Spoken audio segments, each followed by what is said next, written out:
Okay. Has anybody had a chance to work over these problems yet?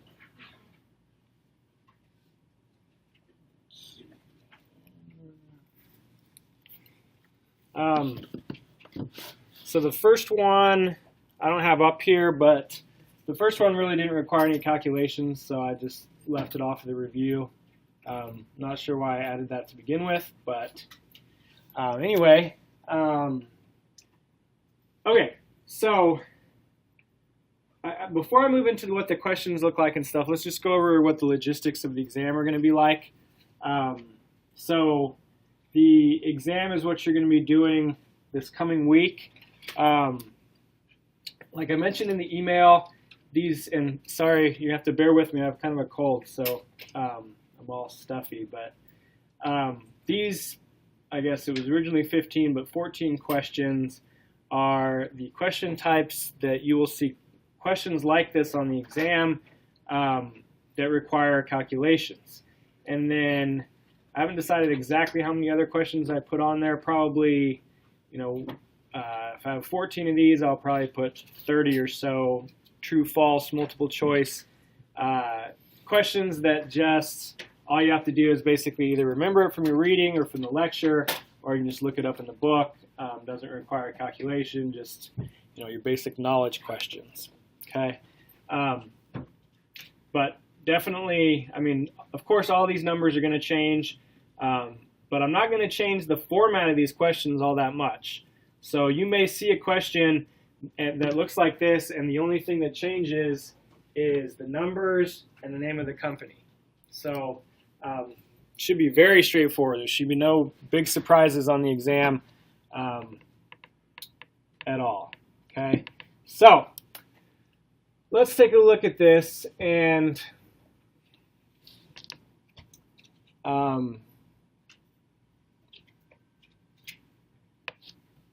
going to have you guys help me as much as you can or feel like doing, so I don't have to talk quite as much. But what are we looking at here? Felix Company uses the indirect method to prepare a statement of cash flows. Refer to the following income statement. So there you have your income statement.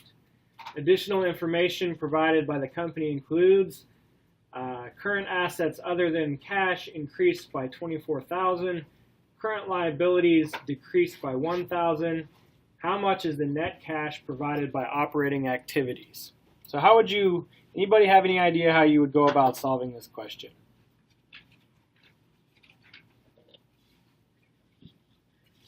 Anybody remember what the indirect method in preparing a statement of cash flows, kind of what the format of that looks like? Or refer to notes or look in your book.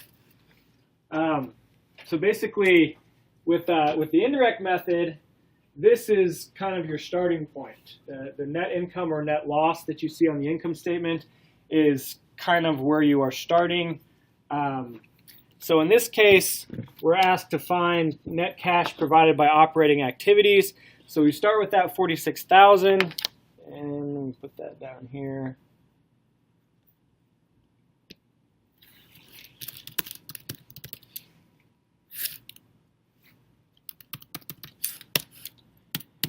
Then we're going to subtract out current assets and current liabilities. So current assets were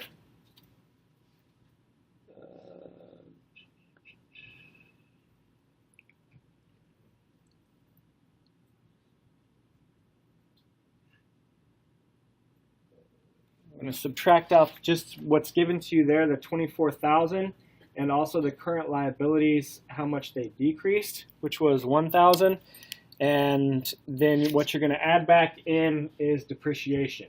So where can you find depreciation on the income statement? Depreciation expense. Depreciation expense. So you're basically taking net income, subtracting out the amount that current assets went up, subtracting out the amount that current liabilities went down, and adding back in depreciation. And so that's kind of reconciling your net income from the income statement to the income from operating activities on the indirect statement of cash flows. So let me write this out real quick here. Less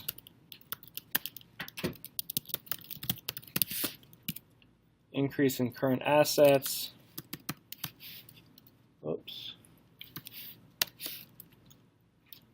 And then less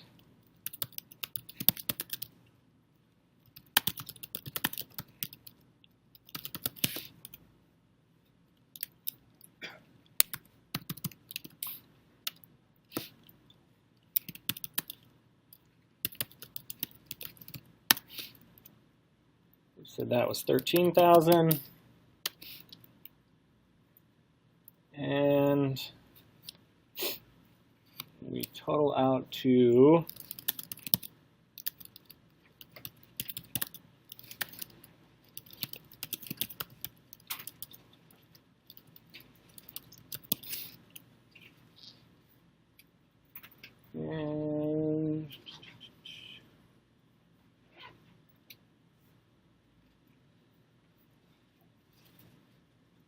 I'm just going to sum all those cells up,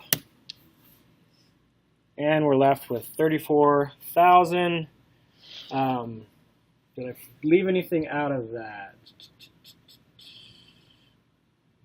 Oh, okay. One more item that we need to include in here is this gain on sale of plant assets. So that's $5,000, and the reason we need to subtract that out of there is because what we're trying to get here is the cash provided by operating activities. Okay, so the fact that our assets went up or our liabilities went down doesn't really have anything to do with operating activities. Depreciation is kind of an accounting fiction, doesn't really have anything to do with actual cash received from operating activities. And then a gain on a sale of plant assets, while yes, that's a gain in income, it also has nothing to do with operating activities. So that number is included in net income, but should be subtracted out when doing the indirect method for statement of cash flows to arrive at net cash from operating activities. So, if I can read that, I'll just add another line here. Whoops.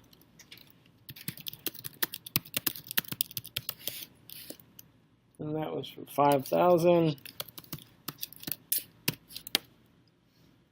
Okay, so our net cash provided by operating activities at the end of the day is going to be 29,000. Anybody have any questions on how we arrive at that number here? What the process is, why we do any of these? Okay.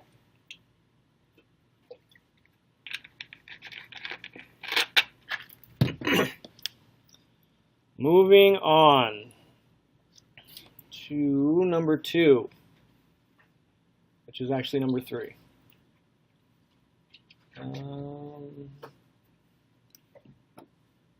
Avatar company uses the direct method to prepare its statement of cash flows. Refer to the following financial information for the year ending, and it just says December 31st, 2015. Whoops.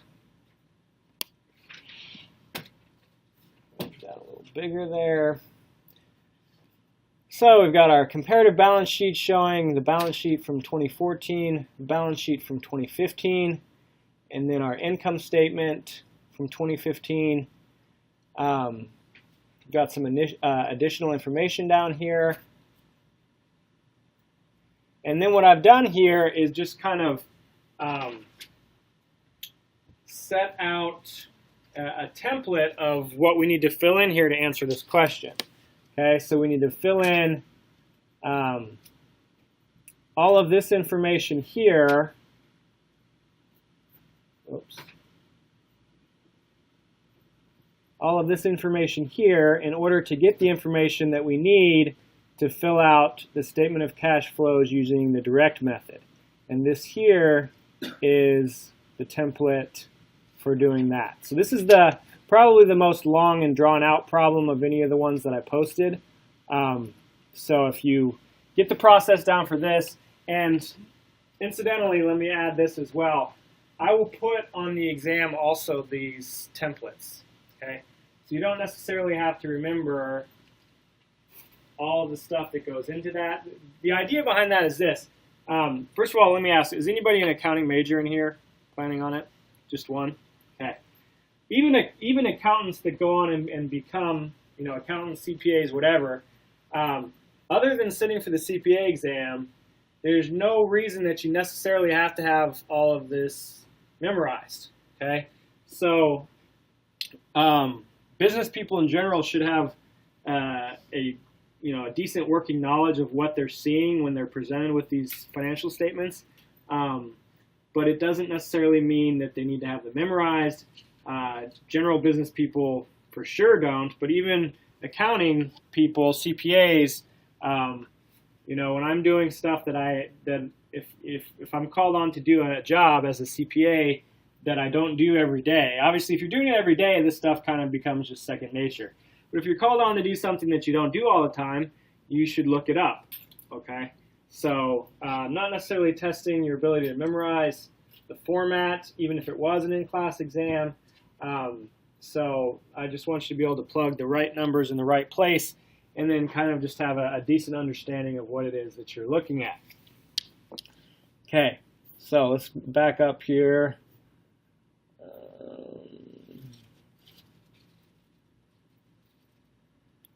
Okay. So, what is accounts receivable beginning balance? Where would I go to find that information?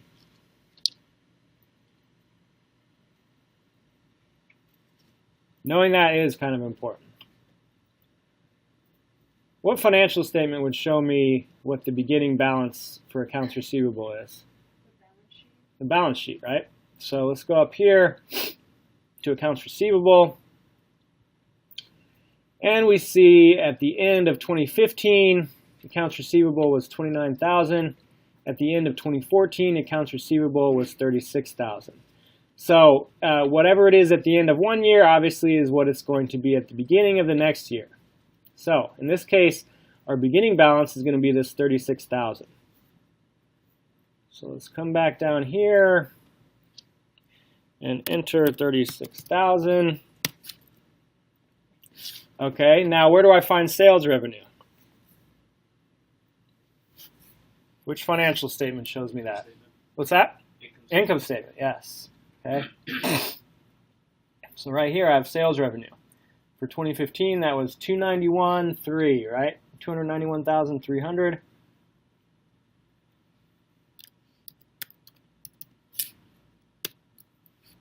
Okay, and then ending balance of accounts receivable, back up to the balance sheet for 2015, and that was $29,000.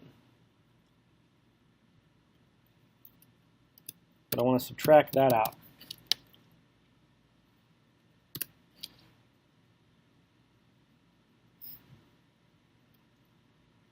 And when I total that up,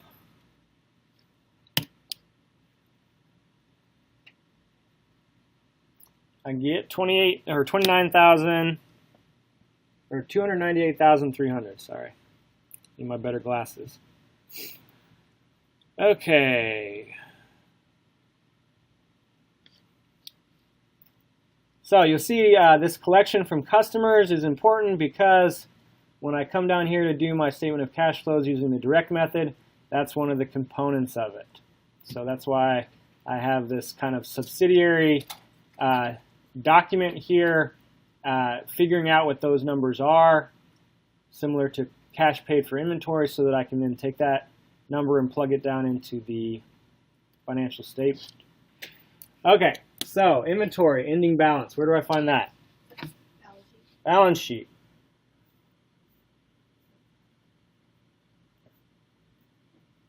So inventory ending balance is going to be $56,000.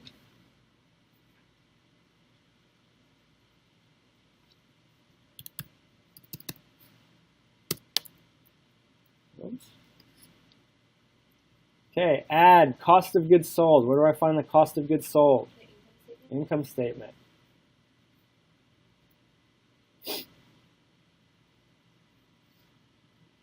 And that is 145,000.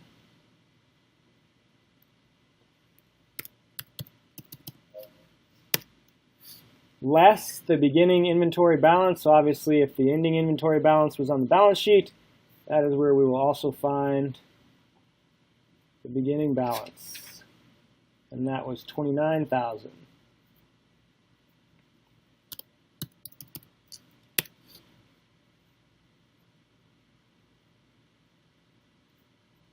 Okay, purchases. Where do I find that?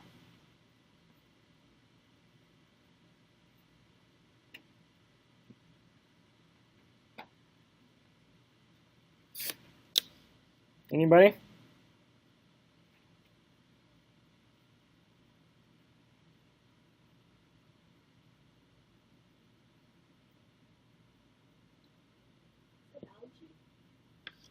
Okay, let's take a look at the balance sheet.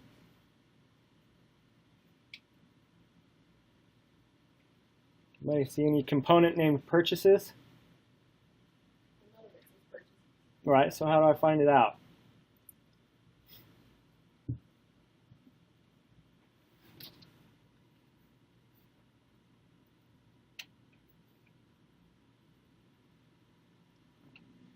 Are plant and equipment included? In purchases? Well, let's see, what are we trying to figure out down here?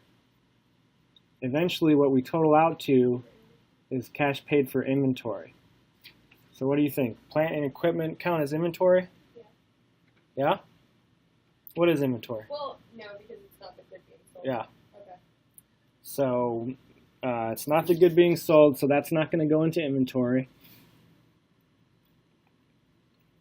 Let's look at all the information we have here. So then are we just looking at inventory on the balance sheet for purchases?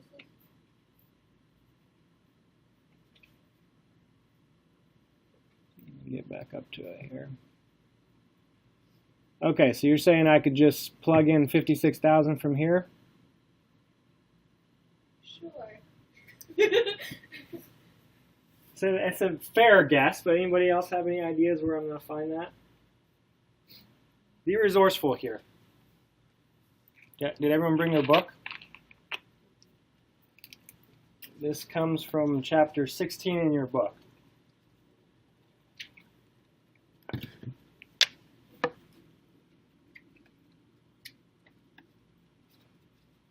Look at your book, look at all the information that you're given in this question, and I want someone to try to figure this out. Who all didn't bring their computer? Does everybody have this in front of them or no? Okay.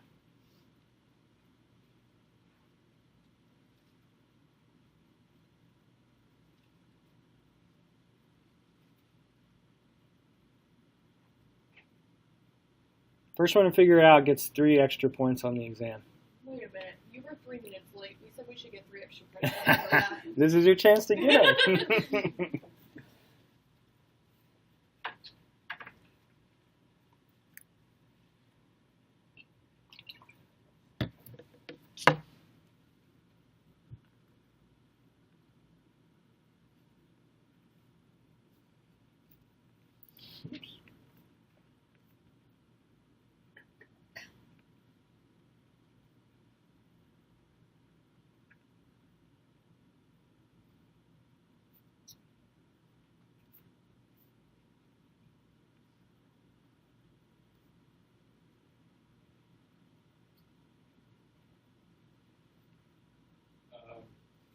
If we subtract the beginning inventory from the ending inventory, and then we add the cost of goods sold to the difference.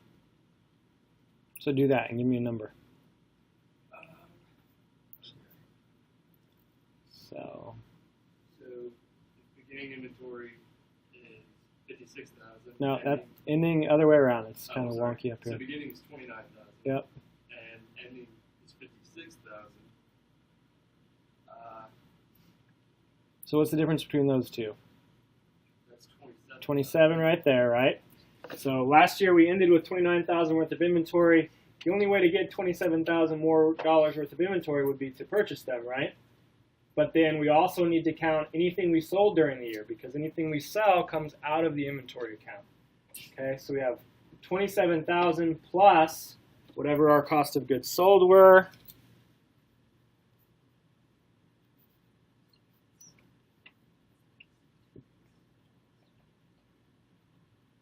$27,000 plus $145,000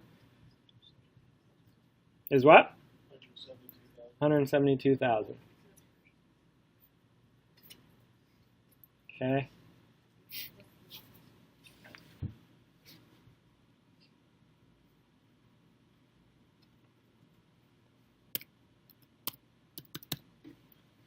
Okay. Anyone have a piece of paper they can loan me? Yeah.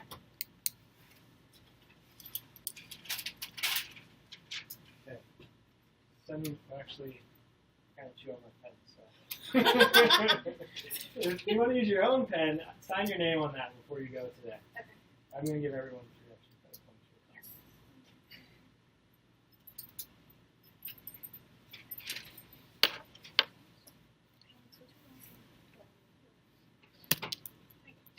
pens. Okay. Now we're going to add, we put purchases on here. We need to add accounts payable beginning balance, which is found where? On the balance sheet again. So accounts payable beginning balance is what was ending balance last year, so that's $13,000.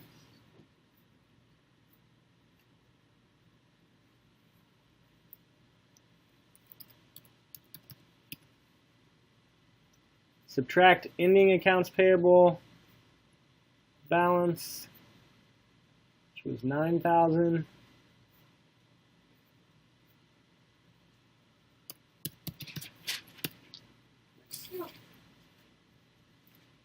And we total that up.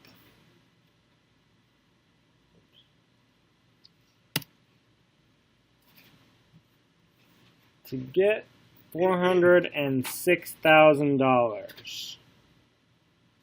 Wait a second.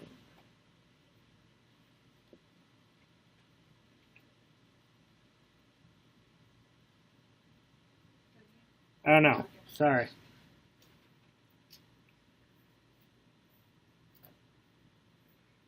I was going to say that looks way too high. Yeah, because this basically reflects everything above it. I should have put these out off to the side here. So this 172,000 is just obtained from adding these two together and subtracting this. So my equation should have only gone up to that one.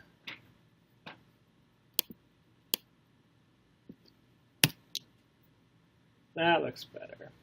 Okay, so cash paid for inventory is $176,000. And finishing out this little subsidiary sheet, what's our accrued liabilities beginning balance?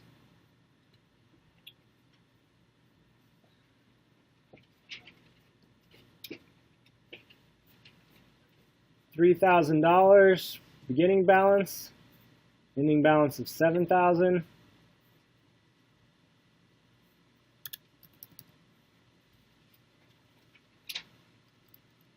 I'm going to go ahead and enter that in there so I don't forget it. Other operating expenses.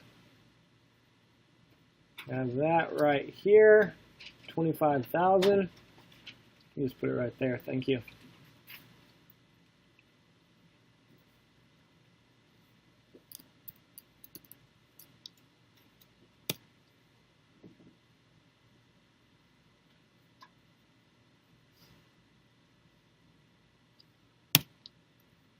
And when I net that out for cash paid for operating expenses, I get $21,000.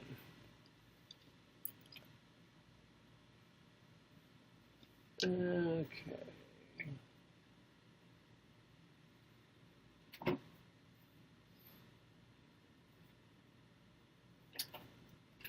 And then I want to take, basically, I'll bold these out so they're a little easier to see.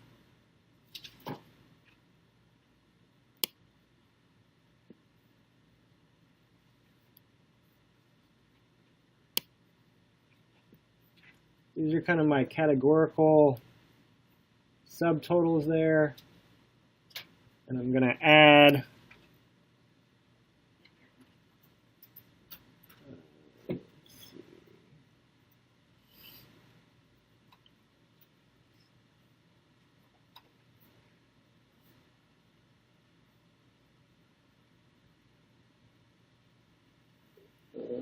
why am I not reading that right?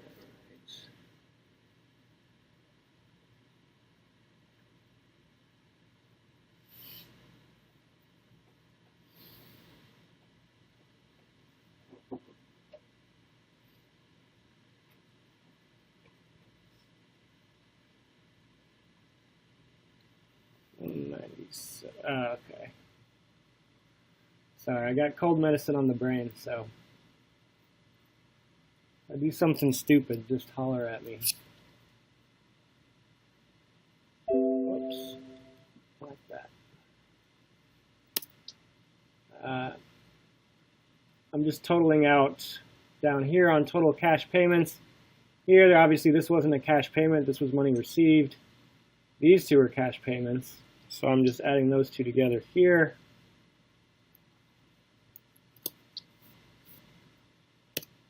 There we go.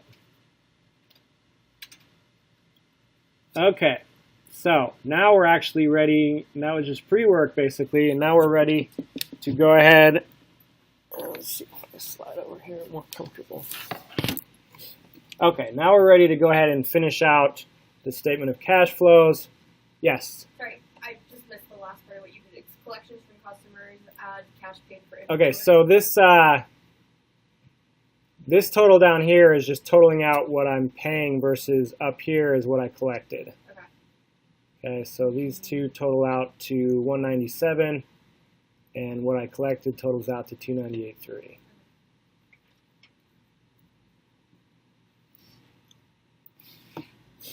Okay, so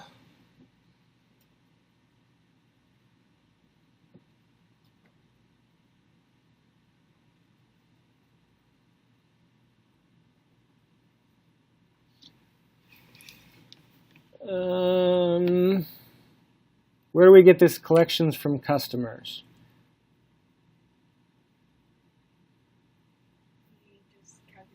Yep.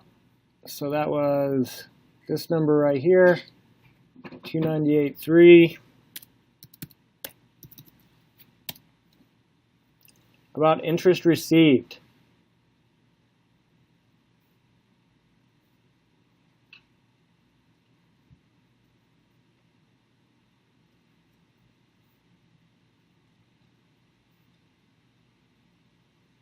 Anybody know where I'd find that?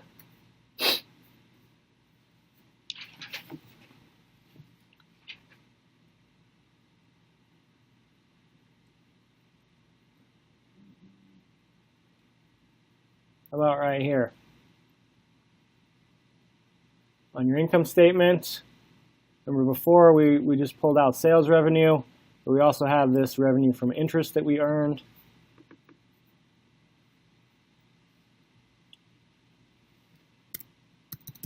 What I'm trying to get you guys to do is just look around from the information that you're given to find these answers, because, you know, most of these are pretty self-explanatory. Even if you didn't read the chapter, didn't watch the lectures, anything, if someone gave you this stuff and said, okay, collections from customers, and we already have this information up here, you should easily be able to find that.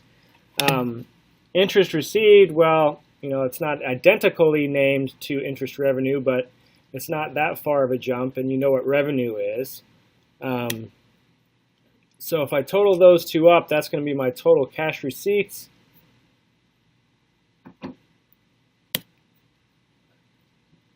$299,300.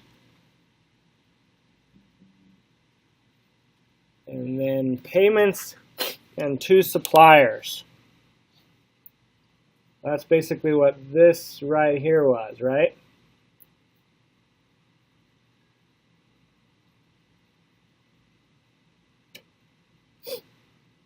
Let's see.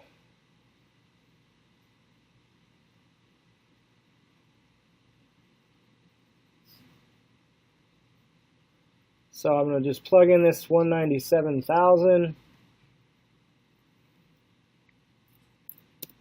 And since that's a payment, I'm going to show it as a negative. Because basically, what are you looking at in the statement of cash flows? How what is affected within the company? Cash. Cash, right? So what on my statement of cash flows, positive versus negative just basically means positive cash coming in, negative cash going out. Okay, how do I find out how much cash, whoops, left out a zero there. How much cash went out to employees?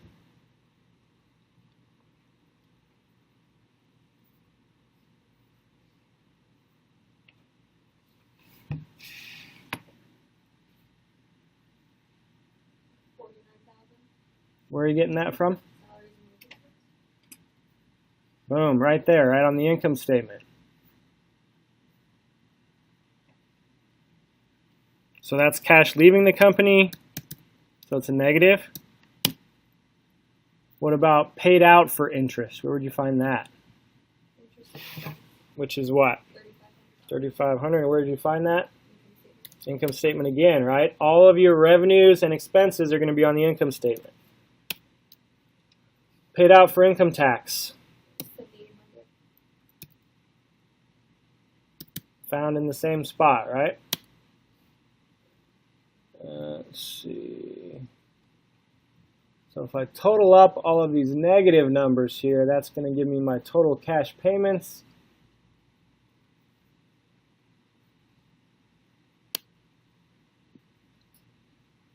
Whoops.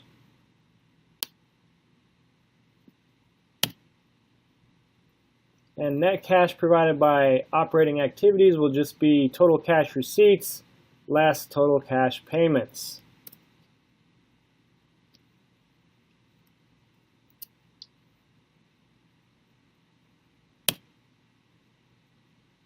So net cash provided by operating activities, 42,000. So total cash receipts less what? Less total cash payments.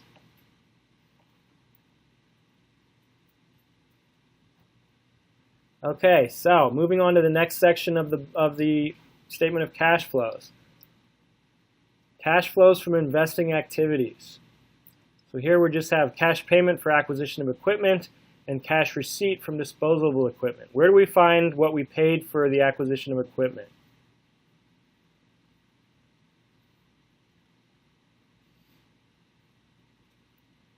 Right here in this extra information. Okay, so as far as I can see, we're only looking at two different equipment transactions, right? Here and here. And this one was a payment of $60,000 for the purchase of equipment. So again, we're interested in how this affects cash of the company. Cash is leaving the company's hands. $60,000 there. How much cash is coming into the company's hands? Just for the sale of this piece of equipment right here. 16,000 is the cash coming in, right? Some people have a tendency to want to take the asset value here and subtract that off to show a $6,000 gain. But you want to be real careful about that, because remember, what the statement of cash flow is showing you is just how the cash of the company was affected. Okay? So the cash of the company went up by $16,000 from this transaction. That's the only portion of this transaction that involved cash. Okay? So that's all we're interested in for the purposes of our statement of cash flows.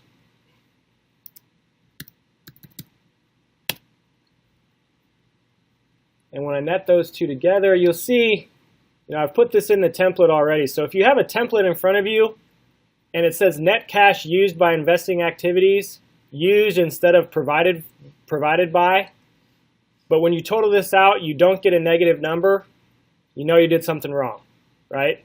Because if this is a positive number, then this line here should be net cash provided by whatever activities. If it's a negative number here, that's net cash used by whatever activities.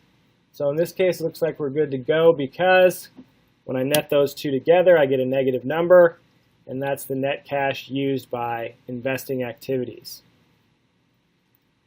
Okay, so moving on to the financing activities. Cash receipt from issuance of note payable. Where do I find that?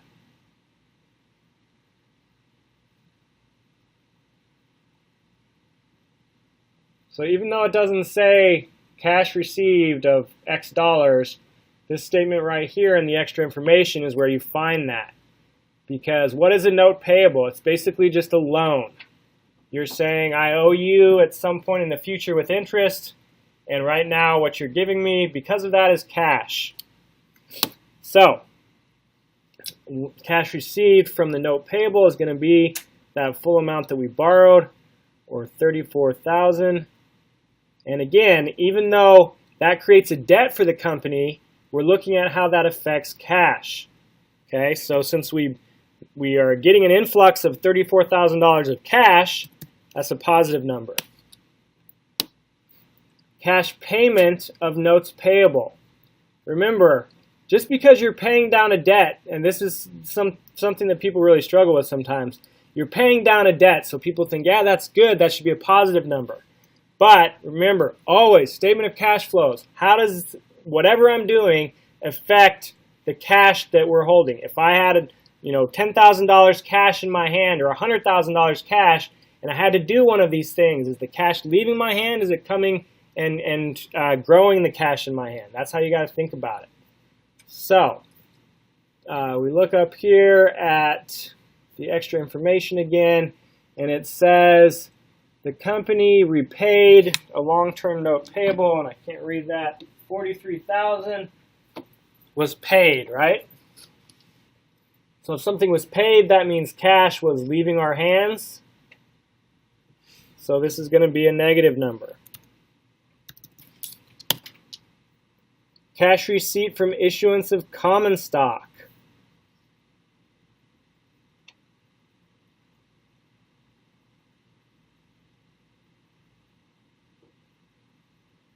Where do we find common stock? You see that it's not in the extra information here. So how do I know how much common stock was issued this year?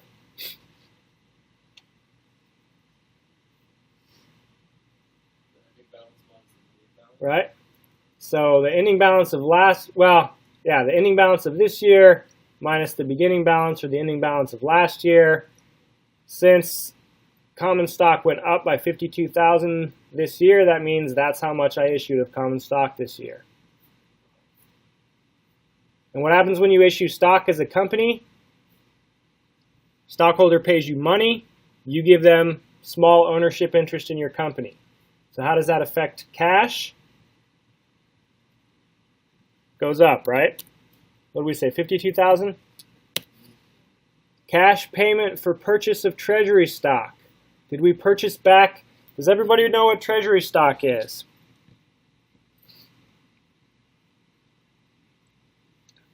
Treasury stock is just stock that we as the corporation have issued previously and we buy back from the shareholders. Okay? So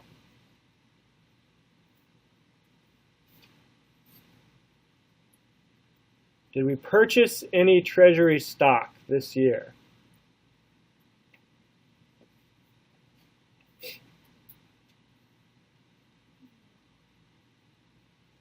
Was there a change in treasury stock between last year and this year? Yes, $6,000. $6,000, right? If we purchased $6,000 worth of stock, what did we have to give the shareholders? Money, right? $6,000. So this is going to affect cash in that we lose $6,000 on this deal. Again, Bear in mind, not a positive or a negative thing for the company. We're buying something with that $6,000. We're buying back ownership of the corporation. But for the purposes of tracking how cash flows, that's going to be a negative number. Cash payment of dividends.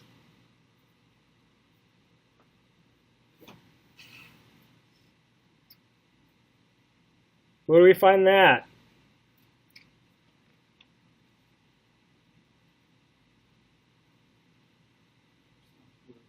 Stockholders' equity. A valiant effort, but no, that's not going to tell us how many dividends we paid necessarily.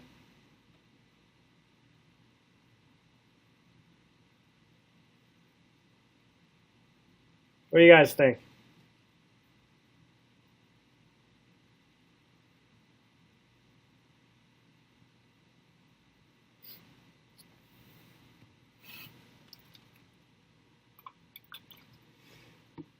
Common stock plus treasury stock. So you say common stock plus treasury stock. Well, remember what common stock is. It's just the amount of stock that people own in the company that they've given us money for. And treasury stock is what we own. But regardless of those numbers, those really just are concerned with how much stock is out there. But how do dividends happen? Does it have anything to do necessarily with the amount of stock that's out there on common stock? On preferred stock, it does have something to do with it. But on common stock, basically at the end of a corporate year or whenever they decide, corporation declares dividends, right? So that basically means they're going to take some of the money that was earned this year and pay it out to the stockholders, right? But the corporation, they don't have to look at the number of number of shares of stock outstanding to pick how much they're going to pay in dividends. The only thing that matters about the number of shares of stock outstanding is how big a piece of that dividend pie each shareholder is going to get. Is going to be based on their ownership percentage. Nobody else has any guesses?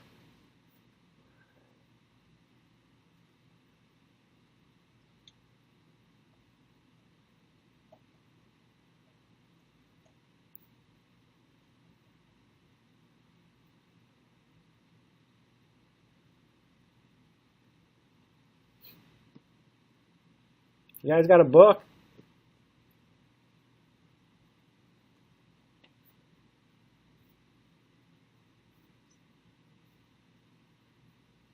Remember what we're looking at from the information given here. How do we know how many dividends were paid?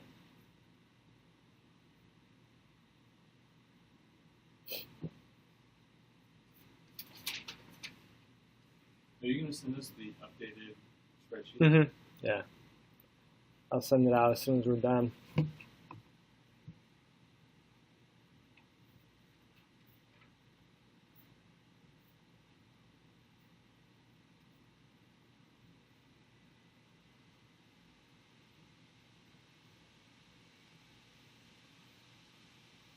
Not other operating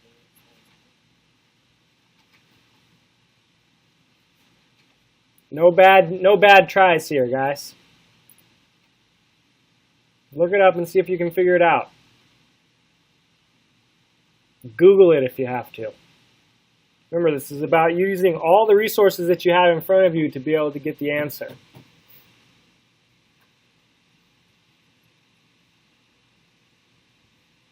They just use retained earnings and net income. Okay, describe that to me. You're on the right track here. If we find the change in retained earnings and then subtract the retained earnings from the net income. Exactly. Okay. So from last year to this year, we see how much retained earnings we have. Okay. So generally, how you get more retained earnings into the company is by adding whatever you had in net income for the year. Okay. So if we look at what our net income was on the income statement, I believe it was $42,000. How much was it? I don't have it right in front of me.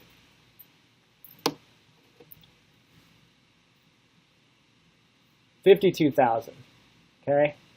So if there was no dividends paid, our retained earnings should go up from 78,000 to 78,000 plus 52,000, which is 130,000.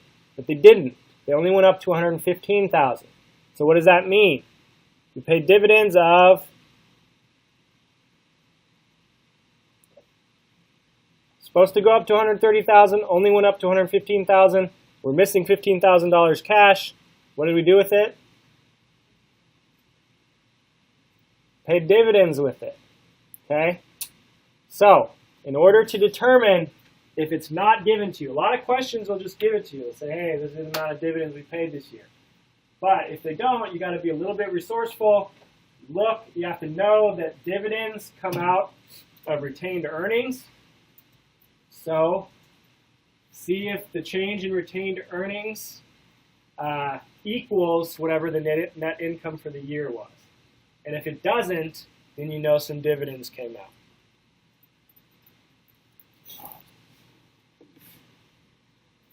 Okay.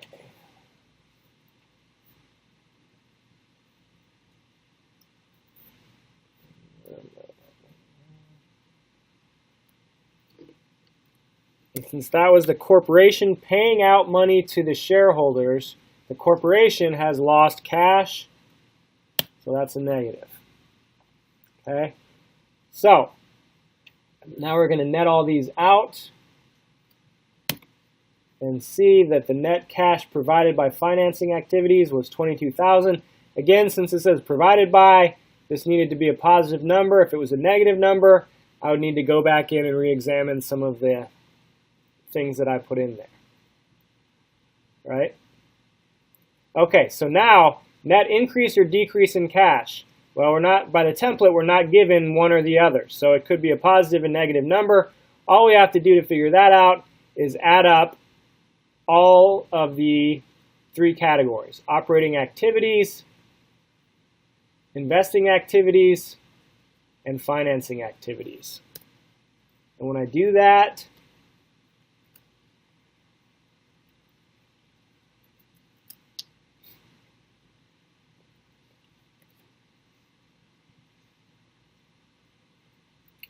I get a $20,000 net increase in cash.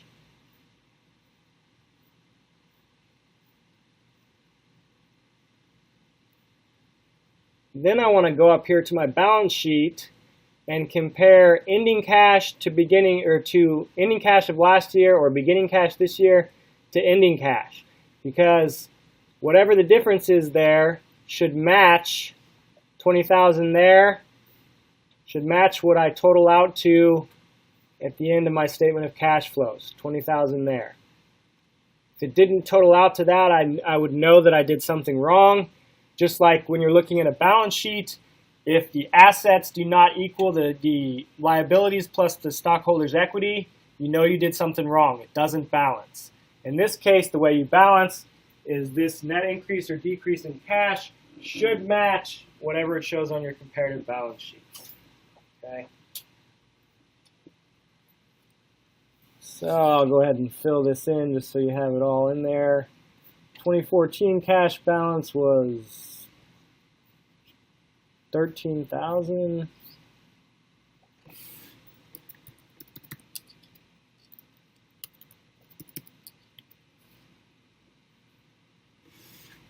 So the way it's set up here is basically netting increase or decrease in cash plus beginning balance of cash equals ending balance. But that basically means this number here should equal whatever the change in cash for the comparative balance sheet was.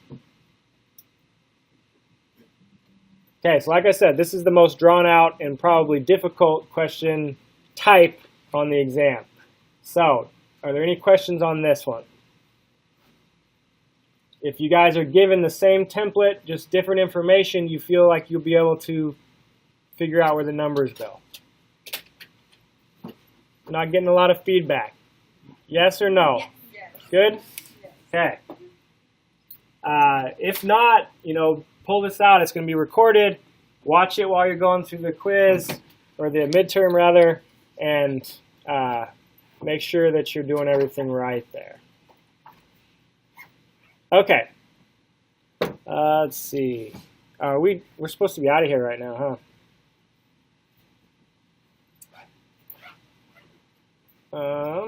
Well, no one's coming here to kick us out. Does anyone have class right now that they need to go to? Yeah, I think you did. Okay. Go ahead and go if you need to go. Like I said, this will all be online. Yeah, please. Like I said, probably the most important part of you guys being here was for that question we just did. So it's good that nobody had to leave before that. And the rest of it shouldn't take all that much time. Okay, for question 4, horizontal report shows that the amount of total liabilities has. Basically, you're just looking, horizontal report is comparing the same, basically, excuse me, basically a comparative balance sheet. So, total liabilities, we find right here, and how much did they change one year to the other? From 2014 to 2015, they increased by 22,700.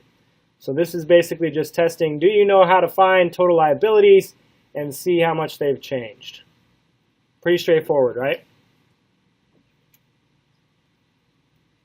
So that is just increase, whoops, by 22,700. Whoops.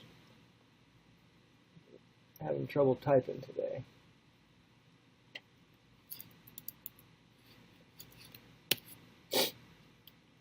Okay, so that's all of that question. eBay has net sales on account of 1,200,000. Okay, hold on.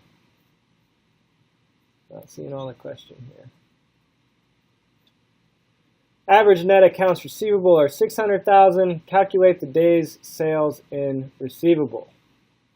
Okay, so to be able to calculate that, we need to know what the formula is to calculate it. And so basically all we're doing is taking net sales on account. The formula is net sales on account divided by average net accounts receivable. So 1,200,000 divided by 600,000 gives you what?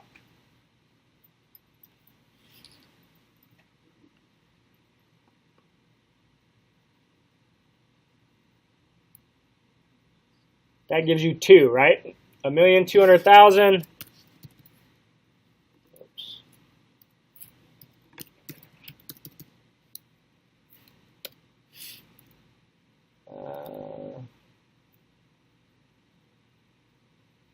I'm going to put it in a formula in here, so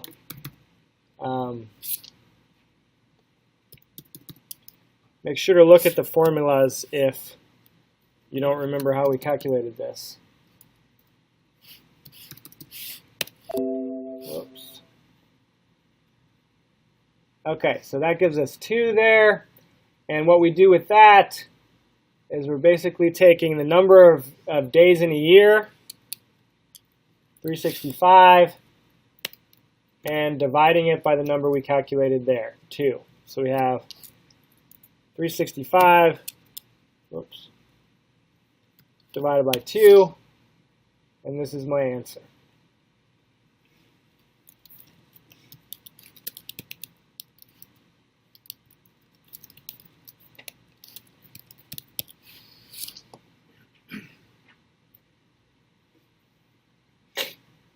Okay, so the formula again is net sales on account divided by net accounts receivable, and that will give you the denominator. Excuse me. For this question here, or this equation here, which is just number of days in the year divided by what you got when you divided these other 2 numbers.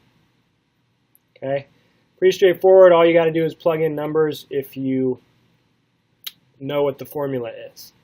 So the next one, a company reports total assets of 850,000 and stockholders' equity of 500,000. Calculate the debt ratio.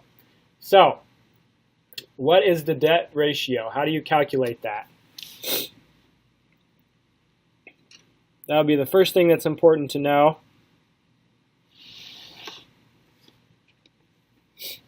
Is basically whatever your total liabilities are divided by your total assets. Okay? So we're not given total liabilities here. So how do we figure out what the total liabilities are? You got to think of the balance sheet equation, or the basic accounting equation. On a balance sheet, what two things have to balance? Assets and liabilities. Assets has to balance with liabilities plus stockholders' equity, right? So 850,000 equals 500,000 plus X, or whatever this other number is. That other number is liabilities, which is what we need to find. So all you have to do is basic algebra. 850,000 minus 500,000 gives you 350,000. Okay, that's how many liabilities you have. And then you're just going to take $350,000 and divide it by 850,000, because the debt ratio is just going to be liabilities, total liabilities over total assets.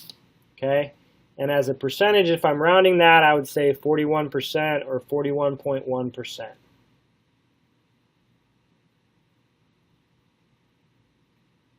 Any questions on how to get that one?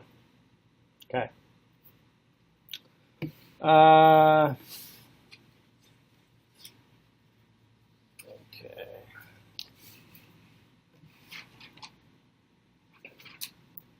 Damsel Inc. is a large manufacturer of auto tires. Damsel has provided the following information.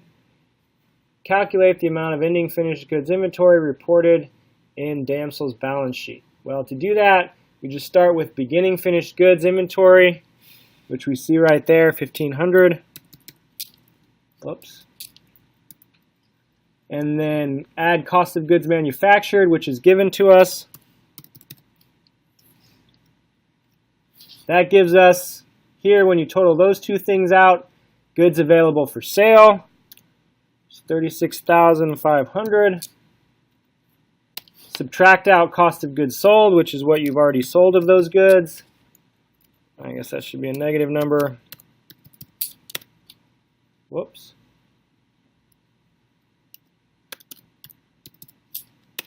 There we go. And then we just total these two together. Goods available for sale minus cost of goods sold. And that equals $4,000 worth of ending inventory. Okay, any questions on how you got that one? Pretty easy. Let's see, I can't read what that says. Kyanite Corporation reports costs for 2015 as follows.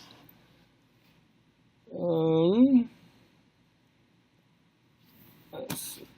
Raw materials 50,000, wages to line workers 25,000, office rent 14,000, indirect materials 30,000. What is the total period costs for Kyanite, assuming these are the only costs that they have?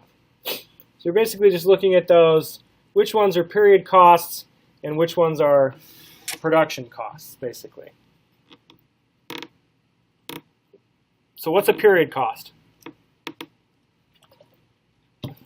Just any cost that is not, quote unquote, a necessary cost to produce your products. If you are manufacturing something, do you need raw materials to manufacture it? Yes. Do you need line workers? Yes. Do you need indirect materials that go towards manufacturing? Yes. Okay, the only thing you don't need necessarily, obviously as a business you need an office for administrators and such, but the actual production of the materials doesn't take place in the office, right? So that's the only one on there that is not a production cost, so that would be our only period cost, assuming those were our only costs, okay? So for this one, it's pretty easy. As long as you know that office rent is a period cost, you just plug that in. Okay. The beginning of 2015, Swift Company's work in process inventory account had a balance of 120,000. During 2015, 250,000 of direct materials were used in production. 75,000 of direct labor costs were incurred. Manufacturing overhead amounted to 850,000. Cost of goods manufactured was 675,000. What is the balance in the work in process inventory account at the end of the year? We're basically just going to plug these in here. Beginning work in process, 120,000.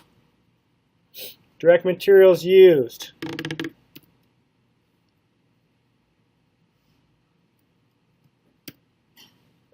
250,000. Direct labor, 75,000. Manufacturing overhead, 850,000. Total manufacturing cost to account for is just all of these guys right here. So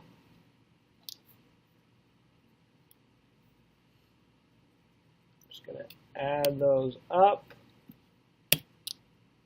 I get 1,295,000.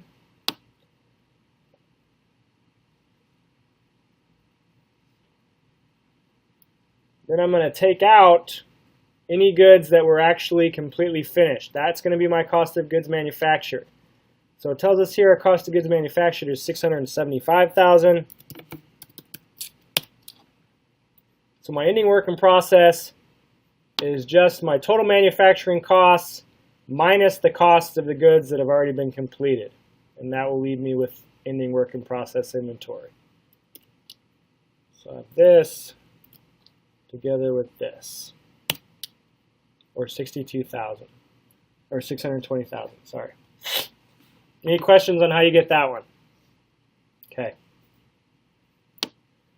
The accounts of Delphinia Dreams Inc. showed the following balance at the beginning of October.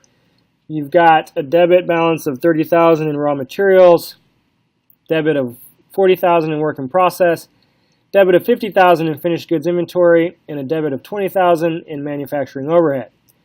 During the month, direct materials amounting to $20,000 and indirect materials amounting to $5,000 was issued to production. What is the ending balance in work in process inventory account for the month of October? Okay, so you're given a lot of information here, but most of it is kind of irrelevant to this question. Okay, we're concerned only with work in process inventory. Okay, so we don't care about any of these other accounts we're looking at. So we have $40,000 right there. We have no information of goods coming out of work in process this month, right? Only thing we're given is that direct materials of $20,000 were started into production, and indirect materials of $5,000 were started into production. Well, direct materials are definitely going to go into my work in process inventory account. So as soon as they start into the process, I will add that into my work in process inventory account. What about indirect materials? Once they are started into production, where do they go? Raw materials is where these things start, and then they flow. Direct costs flow through to work in process. Indirect costs are captured in manufacturing overhead. So the 20,000 is the only thing that increases work in process inventory. The 5,000 will increase manufacturing overhead, but we're unconcerned with that at this time for this question. So we just take beginning balance, which was 40,000, add applicable direct materials transferred in, and we get an ending balance of 60,000. Any questions on how you do that one? Okay. So, job costing, number 11. Halcyon Company completed job 10B last month, and we're given the cost details of that job. Calculate the total job cost for 10B. Okay, so how do we do that? What is the information we're given? Direct labor 2,040, direct materials 90. So we're definitely going to add those two things together. But there's basically three things that determine what your production costs are: direct labor, direct materials, and manufacturing overhead. Okay? So we need to determine what our manufacturing overhead is. We're given an allocation rate of $34 per direct labor hour. Okay, so that means we're not sure how much of the manufacturing overhead we should allocate to this job, but we have predetermined that what we're going to allocate to this job of overhead is dependent on how many direct labor hours were used during this job. So you take the direct labor hours, multiply that by the allocation rate. Whoops. So we have 75 direct labor hours times $34 allocation rate, and that gives us $2,550 of overhead that we're going to allocate to this job. So in our little template here, we have direct materials. That was 90. Direct labor, 2,040. Allocated manufacturing overhead. And then we just add those three things together, and that gives us our job cost. Everybody understand how that worked? Only tricky thing there is calculating how much manufacturing overhead you're going to allocate to this job, and we're given the equation right here. Direct labor hours times predetermined overhead rate. Okay, moving on. At the beginning of 2015, Conway Manufacturing had the following account balances. You see some T-charts up there. That's just to show an easy way to write it out and see where the debits and credits enter into these accounts. Remember, debits go on the left side, credits go on the right side. Okay? So, at the end of the day, what we're trying to figure out is the ending balance in the work in process inventory. So beginning balance is given to us right here, $2,000.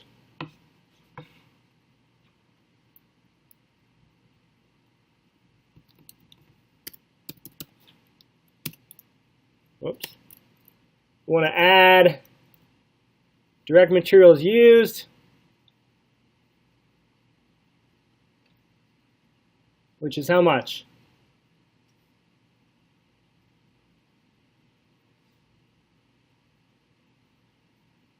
These are how many were placed into production. So we got 80,000 there. Direct labor incurred. Again, we're just given that number. Manufacturing overhead allocated. So here, this kind of is thrown in here to throw you off. Actual manufacturing overhead incurred is this amount, but what we're going to allocate to these jobs is this amount. Okay, so make sure you see in the template here it says amount allocated, not amount incurred. So the amount allocated is $295.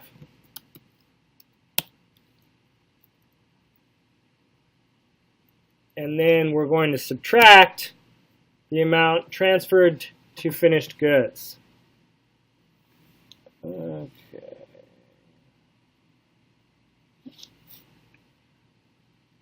Which was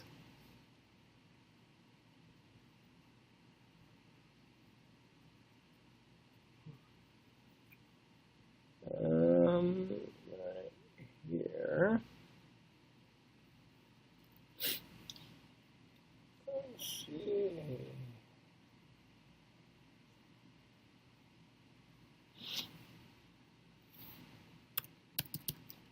Oops.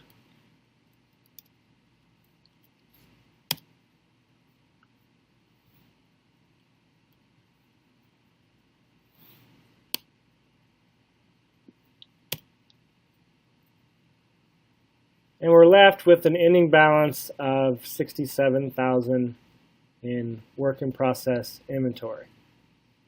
Everybody understand how we got to that point? Basically just plugging in numbers that we got. Only tricky part of this question was making sure to use the right type of manufacturing overhead, allocated versus incurred.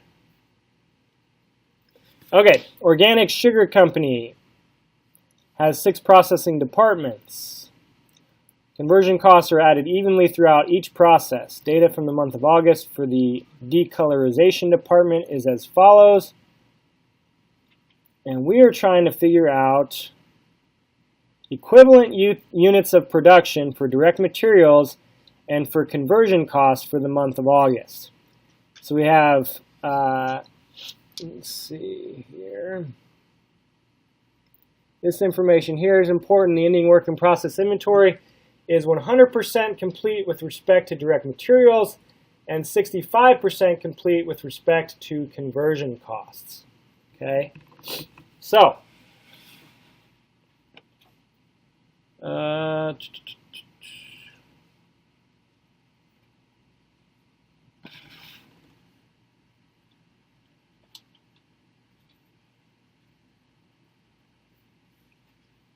you have a lot of space to work on this one. Hold on a second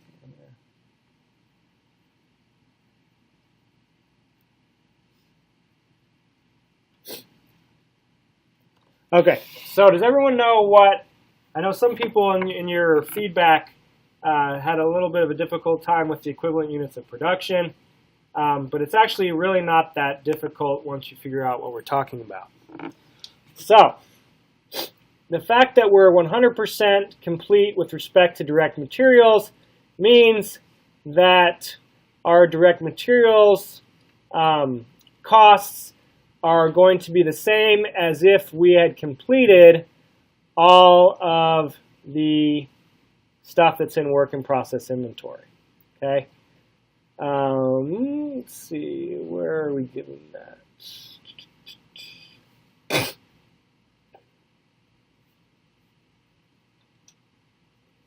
Okay, so what we're basically going to do is we're going to take this ending work in process inventory and we're going to divide it out into our direct materials and conversion costs. Okay, so with respect to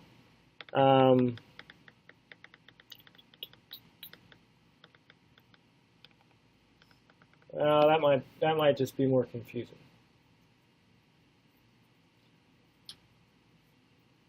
Let me just tell you what the easiest way of doing this is. Let's see. Okay. So we have $8,000 worth of units that have been transferred out. Okay, so the fact that they've been transferred out means that they are 100% complete. Okay, so we basically have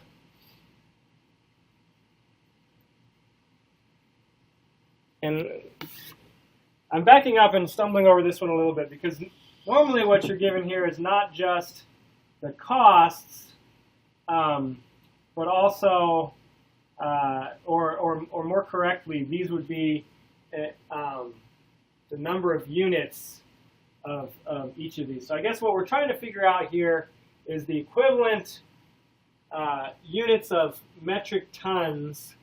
No, that doesn't work either.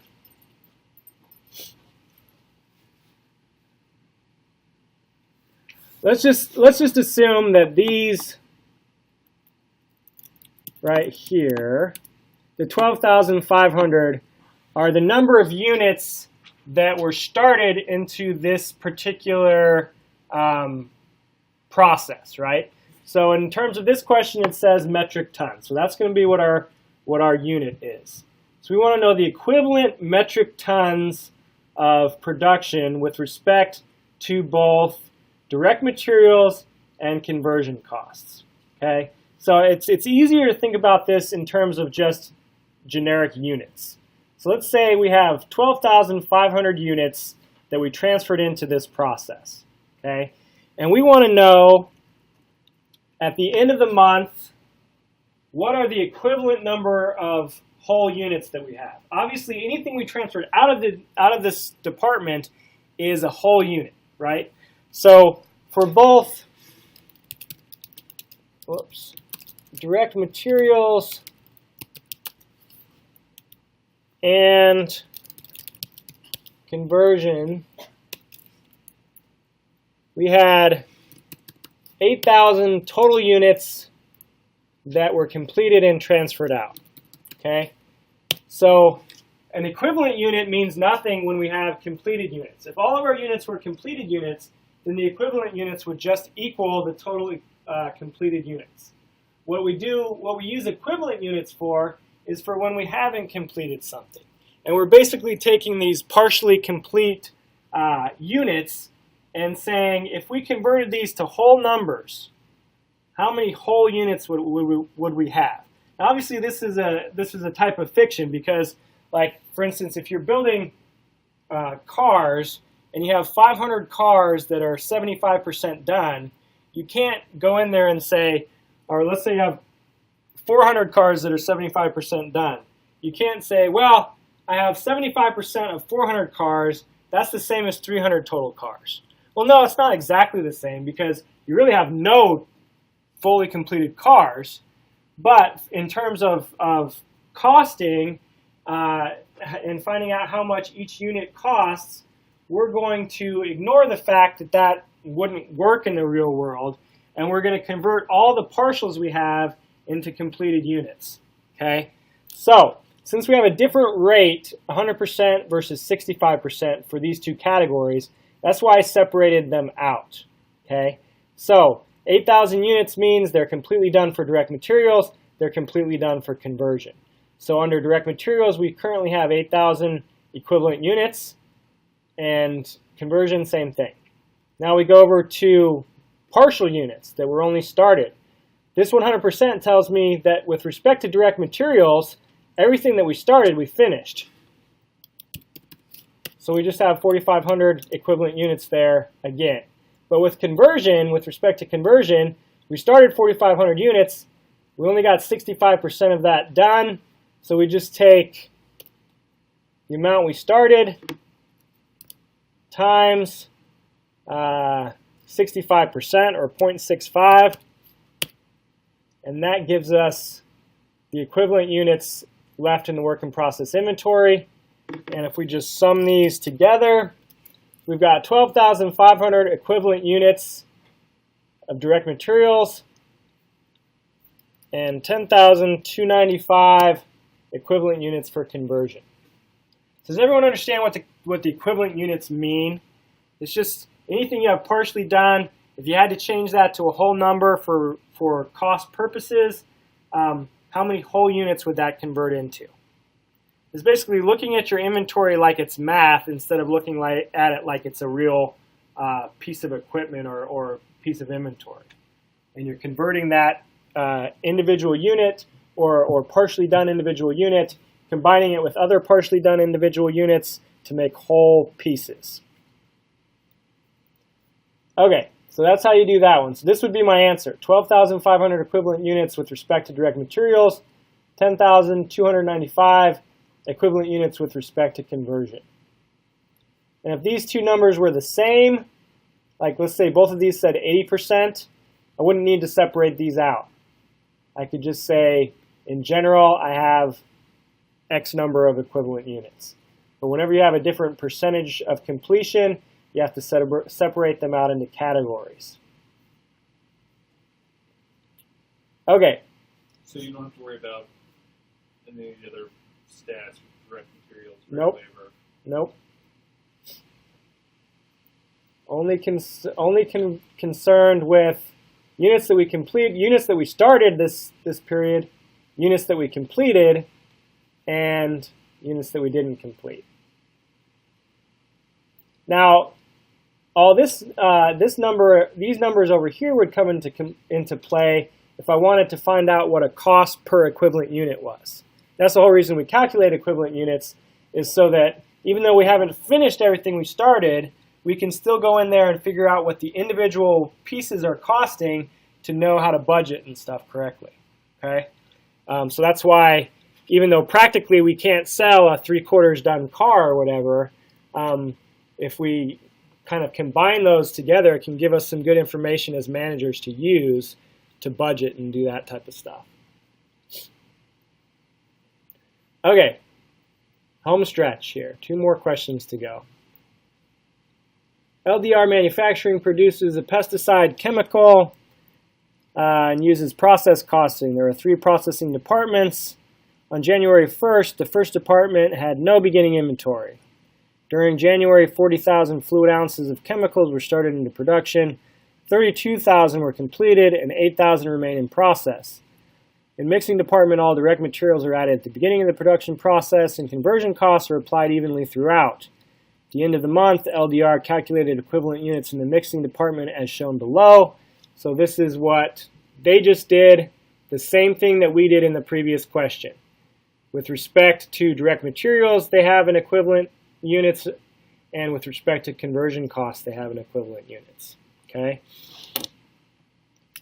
And the question says, during January, the mixing department incurred $48,000 in direct materials costs and $211,600 in conversion costs. How much was the cost per equivalent unit for materials and for conversion costs? So we're going to have 2 separate answers here. We're going to have equivalent unit, cost per equivalent unit for direct materials and cost per equivalent unit of conversion costs. And it's simple to calculate. We're just going to take total direct materials cost, which was given to us of $48,000, divided by direct material equivalent units, and that gives us $1.20 per unit for direct materials. And then we're going to take our 211,600, and divide that by our equivalent units of conversion costs, and we get $5.75 per equivalent unit for conversion costs. Okay? Any questions on how we calculated that one? That's kind of what you were getting at from the previous question. How do we use that other information? Can you go to the first equation? What do you mean first equation? This one here? Yeah. Okay. So it's just, I just look at direct materials, I look at the equivalent units, and I look at the cost of direct materials incurred. Those are the only things I'm concerned with. I take the cost incurred and divide it by equivalent units. Okay. Final question. LDR Manufacturing produces a pesticide chemical. Very similar question to the last one. This time we are asked to use the same data and calculate the cost of units that were transferred out of the mixing department and into the refining department. So how would I do that? First, I need to find out how many units were transferred out of the mixing department and into the refining department. Does it give us that?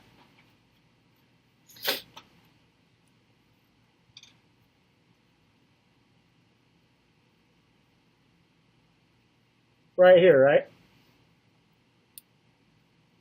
During January, let's see, I can't read it up there.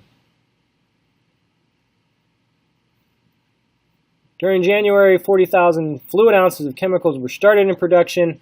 32,000 were completed.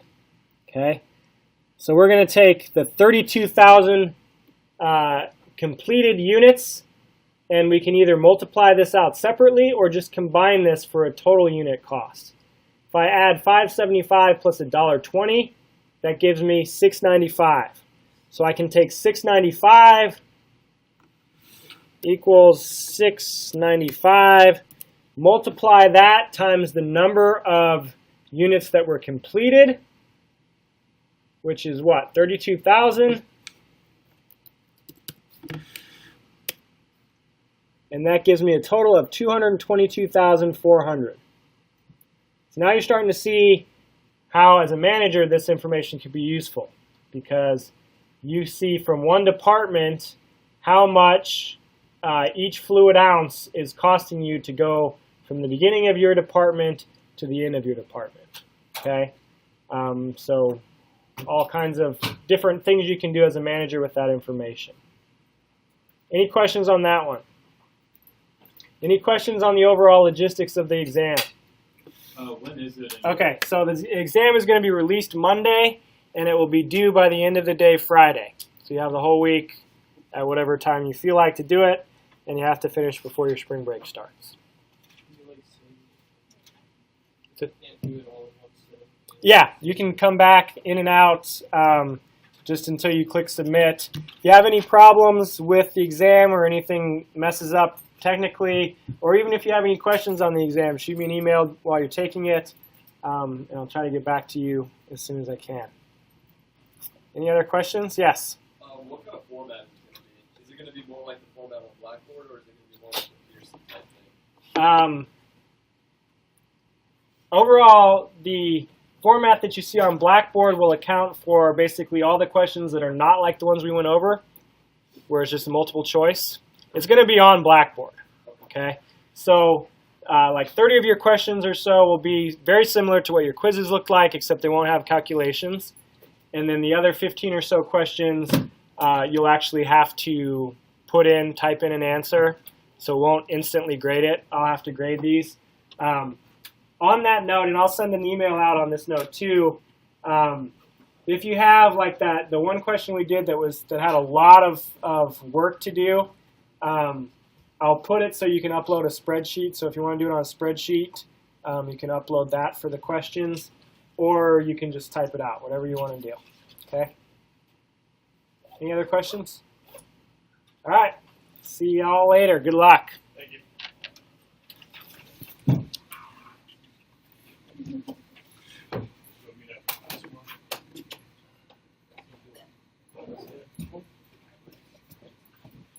Yep.